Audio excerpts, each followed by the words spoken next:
여러분 안녕하세요, 공민호입니다. 오늘 말씀드릴 주제는 바로 이겁니다. 상담 시 피해야 할 언어 5가지.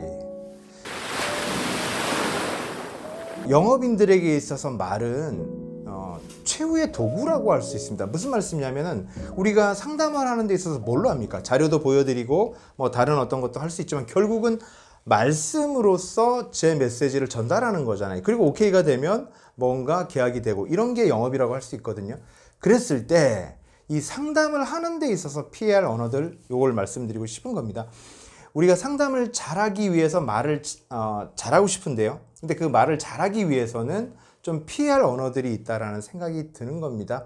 제가 꽤 오랫동안 영업을 하면서 그런 경험들을 많이 하거든요. 그리고 그런 주변 사람들을 많이 봅니다. 그래서 오늘 5가지로 제가 정리를 해봤는데요. 첫 번째는 뭐냐?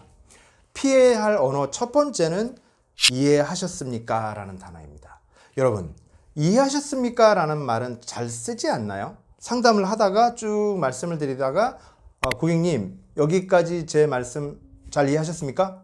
또 뭔가 얘기를 하다가 너 내 말 똑바로 이해하고 있어? 이런 표현 우리 잘 쓴다는 거죠. 이해하셨습니까? 뭐 하다가 이해하셨습니까? 이런 말을 우리 굉장히 잘 합니다.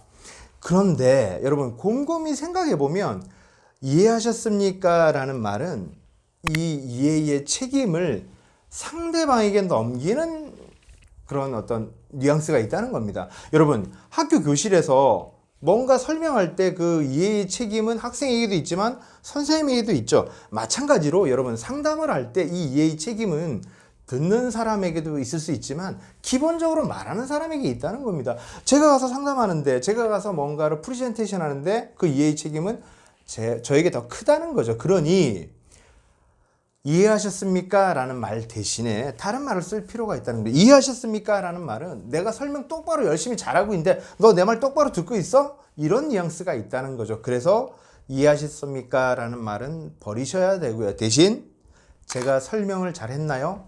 제 설명이 마음에 드시나요? 혹은 제가 추가로 더 말씀드릴 부분이 있나요? 이 말씀이 훨씬 부드럽다는 거죠.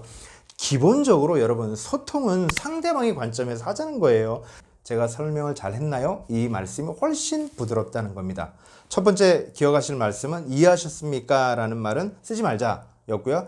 두 번째는 여러분 하지만 이라는 말도 버려야 될 말이에요. 우리가 상대방이 말을 하다 보면 듣고서 네 맞습니다. 하지만 제 생각은 다릅니다. 이렇게 보통 시작하죠. 여러분 세일즈 교본에도 나와 있어요. 제가 2002년 처음 영업을 시작할 때 봤던 세일즈 교본에 아직도 기억이 납니다.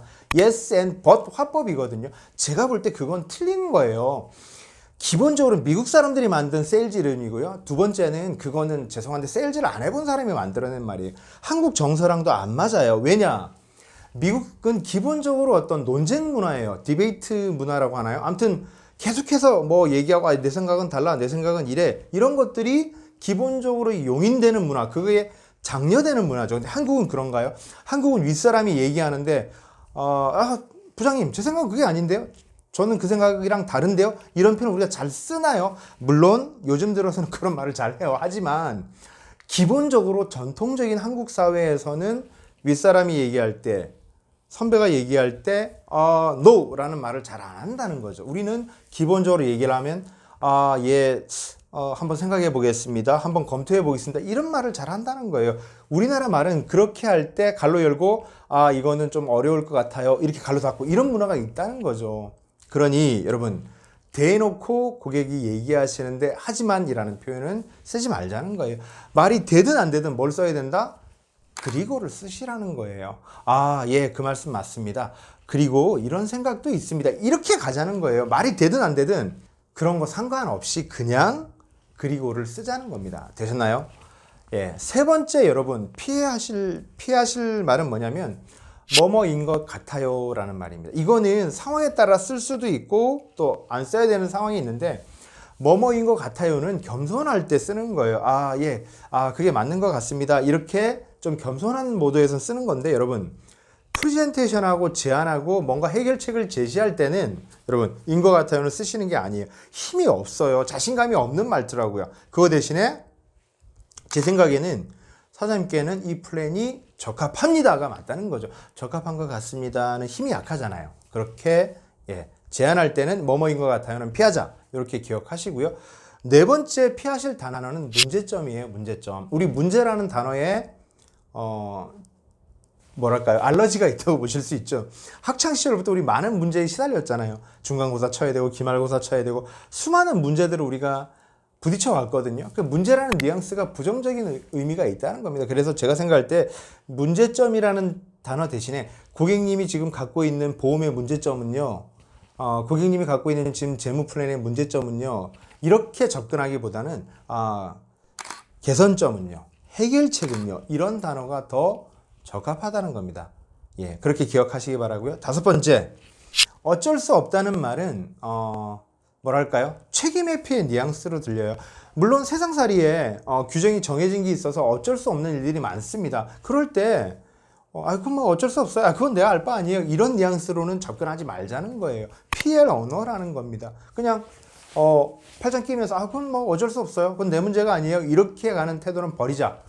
뭔가 최후까지도 우리가 타협하고 협상하려는 그런 태도는 지켜야 된다. 태도를 유지해야 하자. 이것이 필요하다. 인간 소통의 궁극적인 목적은 결국 타협이라는 거거든요. 그래서 여러분 단정적으로 no라고 얘기하기보다는 타협하고 협상하고 상대방의 마음을 어루만지면서 의사소통하자. 이렇게 말씀드리고 싶습니다. 오늘 제가 준비한 내용 여기까지고요. 다음 시간에 또 알찬 내용으로 찾아뵙겠습니다. 고맙습니다. 잠깐 여기서 구독 잊지 말아줘.